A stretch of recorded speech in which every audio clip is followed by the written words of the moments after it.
ibang taong gustong sumira sa pamilya ninyo. Kung hindi mo imumulat ang mga mata mo, maaari pa rin mawala ang taong mahal mo. Hindi oras ang kalaban mo, kundi ang nakaraan. May iba na kayong mahal? I've always been faithful to your mama. Ang takot ko lang. Mamaya, makarma ako, mapasa ang kamalasan ko sa anak ko. Faithful ang asawa ko pa. Hello, Angela? Gusto ko lang malaman kung nasan yung meeting nila, Bernard. Anong meeting? Alis ka na lang like nothing happened. I'm sorry pero kailangan ko nang umuwi sa asawa ko. Akala ko pa naman what happened between us was something special. Masaya lang. Anong okasyon? Nakita ko yung bulaklak kaya pinili ko para sa'yo. I'm going to fix this just like how I'm going to fix our past. Saan ka galing kagabi? Bakit naman natanong? Ngayon lang nangyari itong hindi ka nagpaalam kay Angela eh. By the way, later sa lunch, sabay tayo. My treat. Hindi, may meeting yata kami later. It's the least I can do para sa ginawa mo sa akin kagabi. Bakit? Ano ba nangyari sa inyo kagabi?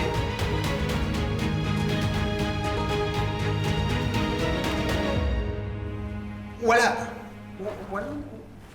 nangyari sa amin kagabi.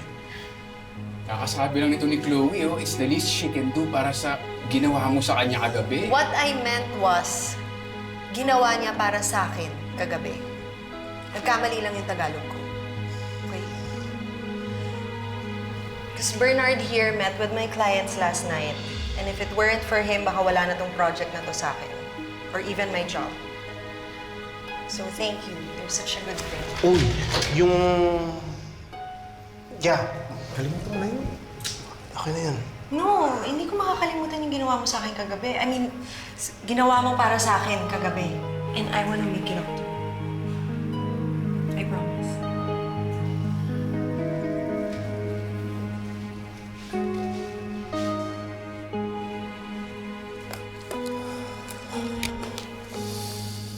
Ibang klase talagang ngumiti si Chloe sa'yo ngayon, ano? May lambing eh.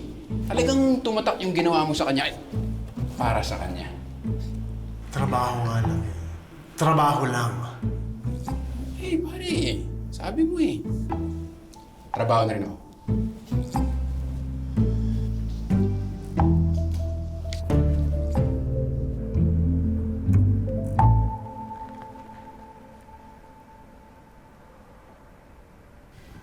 Isaac, pa-revise na lang yung talaga request ng client. No problem, sir. Sige, salamat.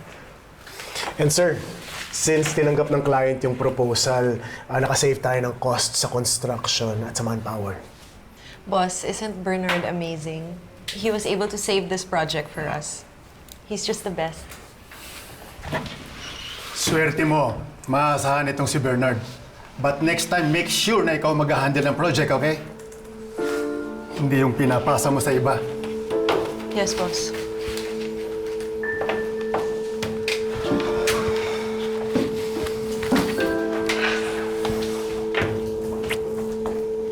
Thank you so much for everything. You were great last night, in all aspects.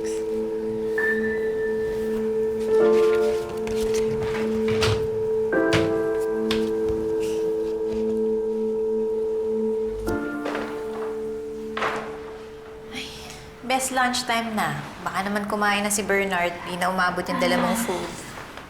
Ay, excuse me.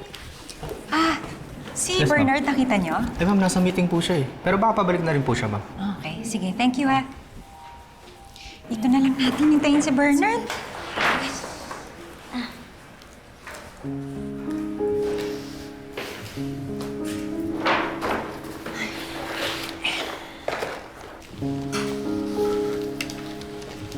Chloe.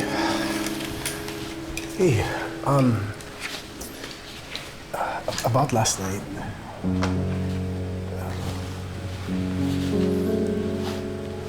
Tinamayan lang kita. And nadala ako. Okay, hindi ko na-control yung sarili ko, Chloe, at naging mahina ako. Don't worry about it. Nag-enjoy naman ako eh. For me, last night was great. Yeah, that's not the point, Chloe. Hindi mo naiintindihan. May asawa ako. Ay, naiwan niyo phone niya dito?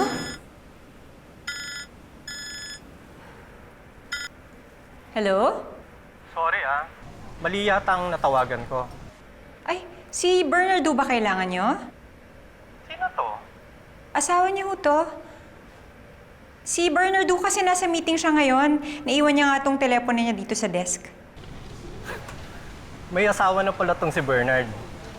Buti pala maaga kung tinapos ang meeting namin kagabi. At merong magagalit na commander. Pasensya na nga pala kung bigla na naging meeting namin Okay lang ho. Sir, pasensya na ha. Tama ko ba yung pagkakarinig ko? Maaga kayong natapos sa meeting kagabi? Yeah, bago pa mag 9 PM, tapos na kami. Okay, at mali yung nangyari sa atin. If it's okay, baka pwedeng kalimutan na lang natin yung nangyari.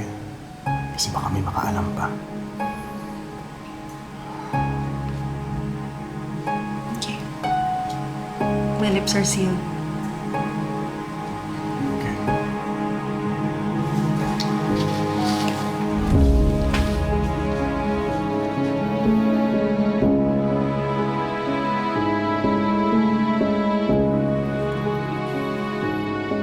Love!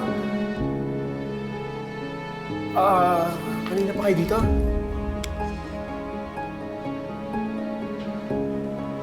Tumawag yung client mo. Maaga daw kayo natapos sa meeting niyo kagabi. Oo. Yes. O bakit late ka na nakauwi? Akala ko napainom kayo sa meeting niyo. Paano mangyayari yun?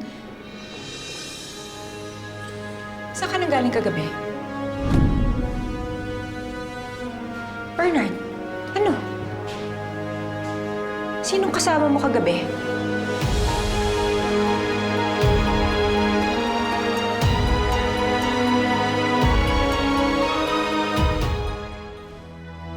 Saan ka ba talaga nanggaling kagabi?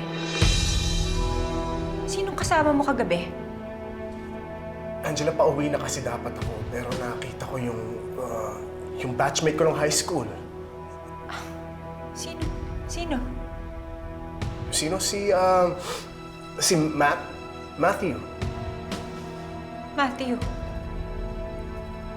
Parang ngayon ko lang yata narinig yung pangalan na yun. Hindi ko pa siya nakukwento sa'yo. Pero hayaan mo, pag nagkaroon ng oras, imbitahin natin sa bahay, mag-dinner tayo, papakilala kita. I believe him. Not unless you don't trust your husband. May tiwala ako sa asawa ko, Chloe. Talaga ba? Bakit parang nagdududa ka? Gusto ko lang malaman yung totoo. Wala namang pagdududa dun sa tanong ko eh. Tsaka alam ko naman na walang gagawing masama tong si Bernard. Oo nga. Tsaka hindi naman lahat ng lalaki katulad ni Jerome na masamang tao. And who are you to judge? Ang point lang ni Jessie, hindi ka deserve ni Jerome. Maraming mas tamang lalaki para sa'yo. Maybe you're right. I do deserve someone better. But that doesn't give you the right na pakialaman ang buhay ko. Ang righteous kasi ng mga kaibigan ko eh.